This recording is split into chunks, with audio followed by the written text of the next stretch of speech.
యుద్ధాలు వచ్చేటటువంటి సందర్భంలో, యుద్ధాలు తగ్గేటటువంటి సందర్భంలో 2 సార్లు గూడా ఓ సమస్య ఉంటది. యుద్ధాలు ఆగే సందర్భంలో యుద్ధపు ఫలితాల వలన జరిగేటటువంటి కష్టం ప్రపంచమంతా భరించాలి. ఇప్పుడు చూడండి పెట్రోల్, డీజిల్ ఇంకొక 2 నెలల దాకా ధర తగ్గించలేమని పూరి చెప్పేశారు. నిజం.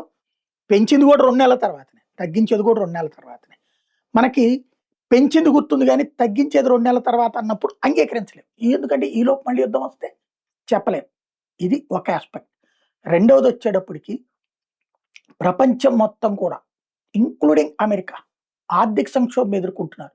ఉద్యోగాలలో ఒక కుటుంబం నలుగురు ఉద్యోగాలు చేసిన చోట ఇప్పుడు ఒకటో ఇద్దరు. కొన్ని చోట్లయితే ఒకళ్ళే. కొన్ని చోట్ల అసలు ఉద్యోగం లేక తిప్పలు పడుతున్నారు.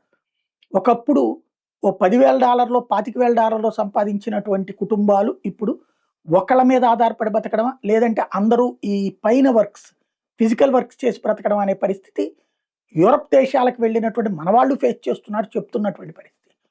మనకి ఇక్కడ సంక్షోభాలు ఎదురవుతున్నాయి. ధరల పెరుగుదల ఇట్లాంటి. ప్రపంచం మొత్తంతో చూస్తే మన దగ్గర కొంతవరకు స్టెబిలిటీగా ఉంది. మన వాళ్ళు ఇతర దేశాల్లో ఉన్నోళ్ళని అడిగితే చెప్తారు అక్కడ పరిస్థితులు ఎట్టున్నాయి ఇక్కడ అన్నది. అది ఇక్కడ ముఖ్యం.